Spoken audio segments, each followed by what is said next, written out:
Hi again. Sorry, excuse me. Hi again. This is your girl, your sister from the other Mr.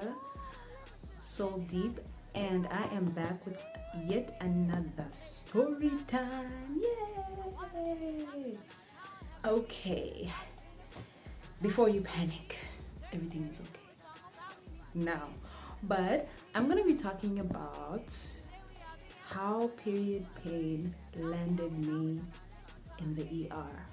This is the second time this has happened to me in my life, y'all. But this time, yo, I thought I was at heaven's gates. I thought I was done. Like, I thought I was gone. So anyway, let's get straight into it.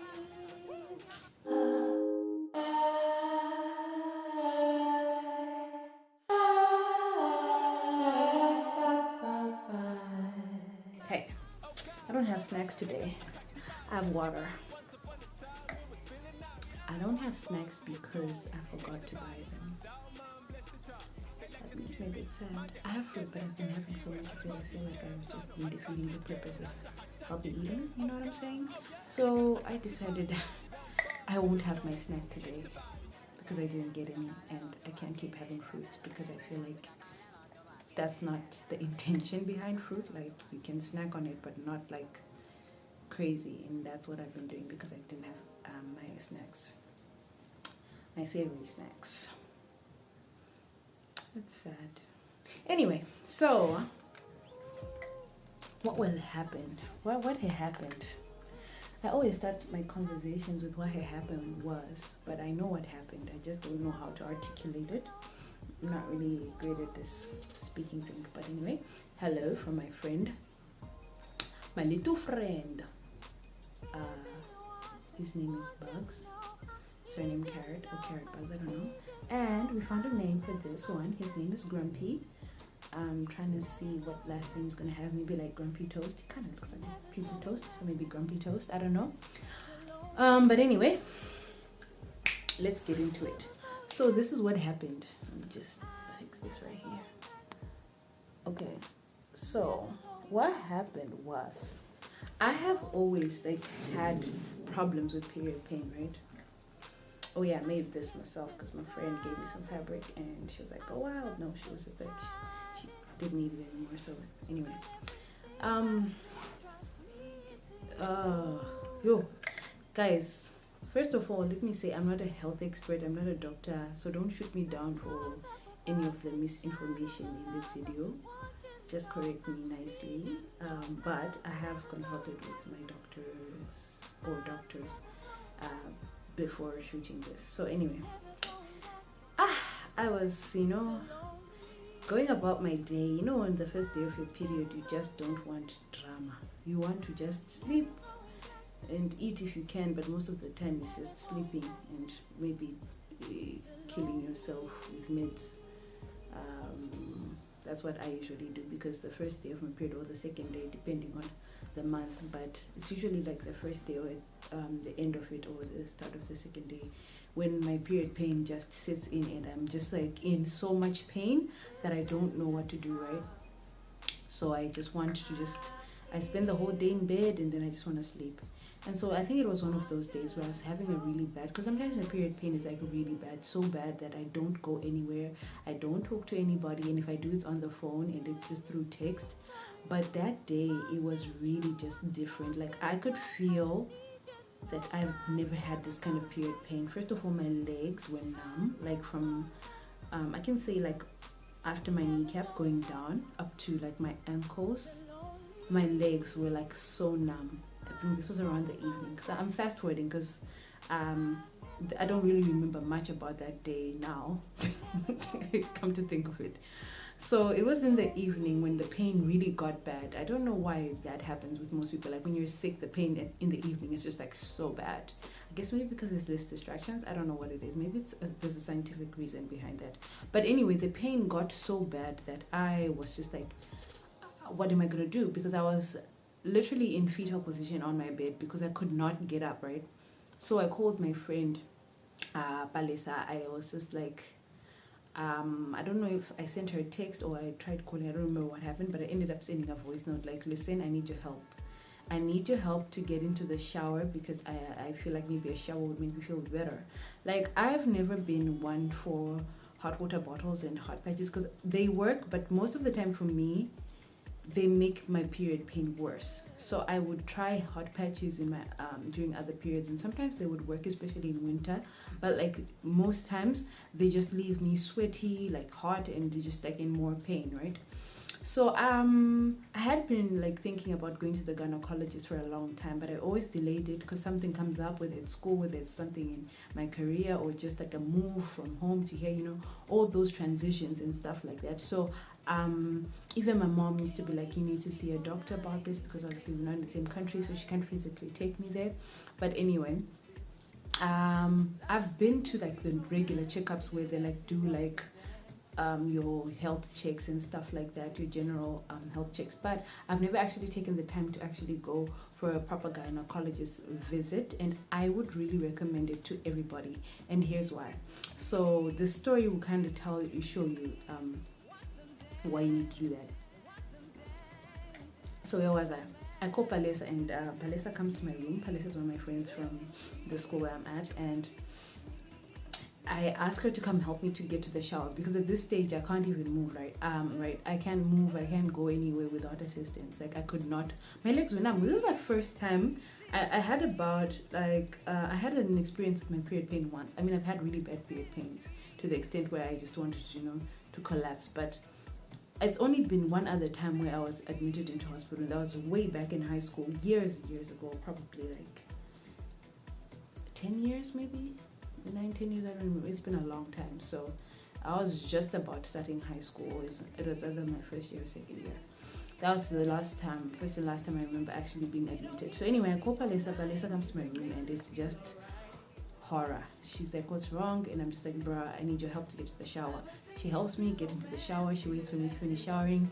And when I get out, I had like a moment, like maybe 10, I'll say, okay, let me say 5 minutes, because I don't remember much about that night, as I said. So I'll say I had 5 minutes of just resting on my bed, but I don't know if I was in pain at that stage or not. But I remember when the pain really got bad, when I'd finished showering, I started to scream and cry, and I was just like, this is not it, right? This is just not it. And so Palesa rushes to call one of our dorm matrons, and she comes and she's like, what's wrong? I told you to get this checked out, because she's like one of my good friends, and she's like, I've told you to get this checked out, and now look where we are. That's not what you want to hear, right? But she was right. So anyway, they get some of the guys from the dorm to help me downstairs, because at this point walking was just it was not the thing. I get downstairs and I have to go to my I have to wait there. So they had me on a stool, I think. I don't remember what I was. Well, I think I was sitting on the stairs on a stool. Yo, Palesa is going to have to fill me in on this story, because I don't remember anything. Maybe as well I should, as well as I should. At that point, I'm dizzy with pain. Like, I don't know what's going on. I remember like flashes. I remember bits and pieces of that night. And so anyway, they call the ambulance. And so these trolleys that they have here, where you can put boxes on, they're like square, and they have like wheels, like 4 or 6 wheels depending on the trolley, and you can literally put like boxes, like big boxes and whatever on it. So they put me on that stool, they put the stool on it, and then they made me sit on it, and they wheeled me to the gate because the ambulance couldn't come inside the school. I don't know if it was because of regulations or it was just like because of pandemic control, whatever. So they had to wheel me to the gate as we waited for the ambulance. I'm sitting on a trolley, guys, next to the road, because next to the road, right? Because I'm sorry. Next to the road, waiting for the ambulance on this trolley, sitting on a low stool. Anyway, the ambulance gets there. They take me, put me inside the ambulance. At this stage, I'm disoriented. I don't know where we went or how we got there, but all I know is that I was in an ambulance, and then the guys were, some of the guys rode with us, I think, and others, I think they followed. I don't remember what happened. I think everyone rode in the ambulance, if I'm not mistaken. I don't remember. We get to the hospital. My friends helped me pay the fees at the emergency hospital, and then yeah, at that stage I was not just like a woman who is just either crazy or giving birth or both, right? I was screaming at the top of my lungs because I was literally about to die. I won't lie to you guys. I thought this was my last day on the planet. I was like, this will be how I die, with period pain. Like I was like, I'm gonna be I don't know if I'm the first, but I'll be one of the only people to ever die of period pain, guys. It was that bad, okay? And anyway, then the doctors, while my friends are calling the teacher in charge of international students living, and the doctor's on her way, the doctor who was there and the nurses, I guess, they decided to put me on a drip of sorts. I think it was pain meds. And there's something about me and pain meds. Like if I take pain meds once the pain has already started, like when it's really serious, either I'm gonna vomit. Most of the time I just vomit it out because my body is just like, no, it's too late, honey. So I guess just ejects the medicine or whatever, including whatever I've eaten or drank that day. And anyway, they give me a drip. I don't really know what was administered. I'll try and find the names of the different medicines they first administered. Then they administer the medication, and I get I think it was like a temporary relief. I don't know how many minutes it was. I think it was like 5 to 10 minutes. Again, I just don't remember the specifics. And then, guys, the pain, it came back with a vengeance. It was like, oh, you're trying to get rid of me, but no, let me show you how it works, right? And the pain just got 10 times worse. At this stage, I'm going crazy. Like, I'm mentally, my brain is not able to process it beyond this point. Like, I'm just not understanding. My mind is about to like burst with the amount of pain. I mean, that's like how I felt. I felt like my head was just going to explode because I couldn't express as much as I screamed, as much as I cried. And this is in a foreign country, guys. So as much as you want to, you try. Like for me, I mean, my Chinese is not that bad, but like it's not exactly,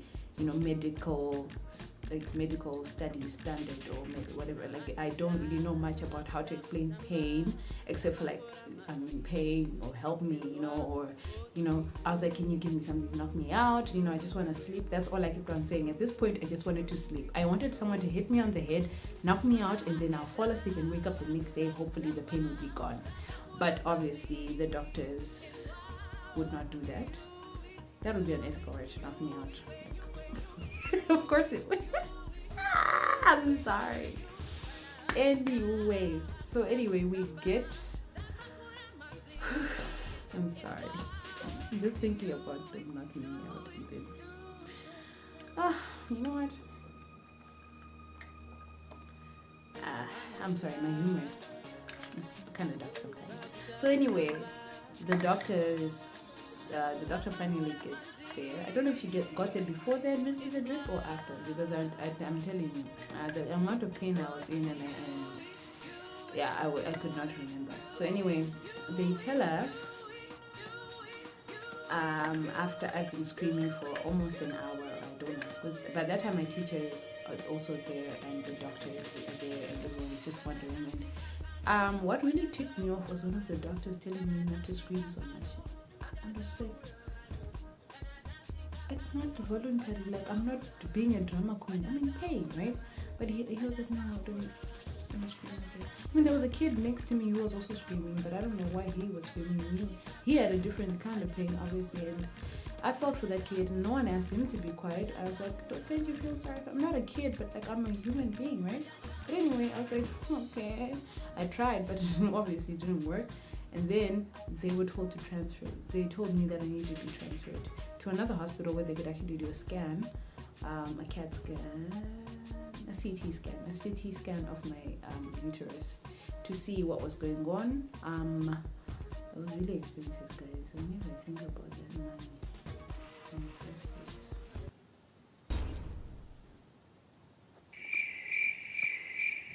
Anyway, so we get there.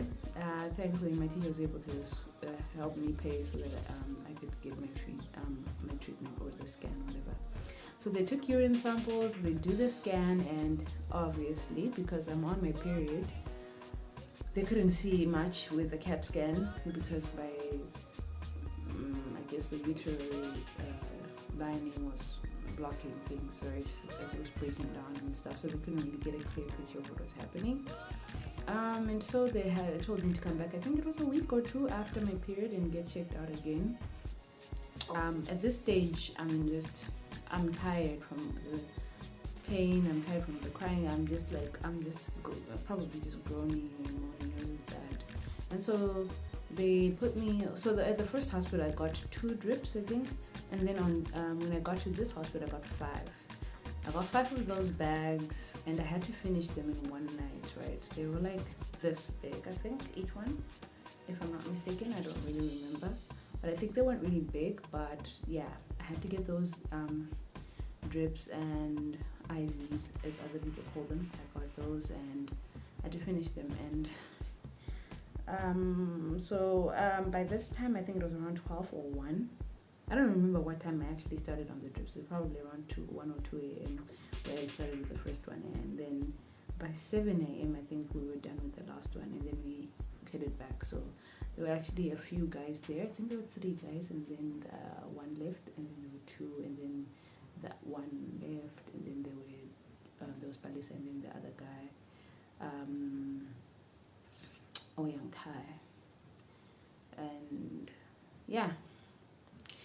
So, ladies and gentlemen, that's how I nearly died from period pain. Yeah. It was just drama, guys. I wish I could just replay it for you guys. I'll try and put a screenshot or a picture of me on the drip at the second hospital. It was just, the chairs were comfy though. Like, they had these nice chairs for people who were just getting an IV and they're gonna leave, and they're super comfy. So that was nice. But yeah, I had to stay in there all night, and they told me to come back. So that's how period pain almost killed me. Let me know in the comments if you would like for me to do another video or follow up with what happened afterwards, and my diagnosis at the doctor. And yeah, and if I left anything out, feel free to ask me any questions, and to follow me on, subscribe to my YouTube, follow me on social media, and shoot me any questions. Like, hit me up, ask me what you think I left out, or what you want to know about this experience in general, anything else, or any ideas for a story time, or any other videos you'd like for me to make. Thank you guys for tuning in this far. If you have enjoyed this video, please leave a like, a comment, and don't forget to subscribe and share this video with your friends and fam. Peace out. So I stay away from my type. Always messing with my mind. I won't let him waste my time. Please stop acting like a man.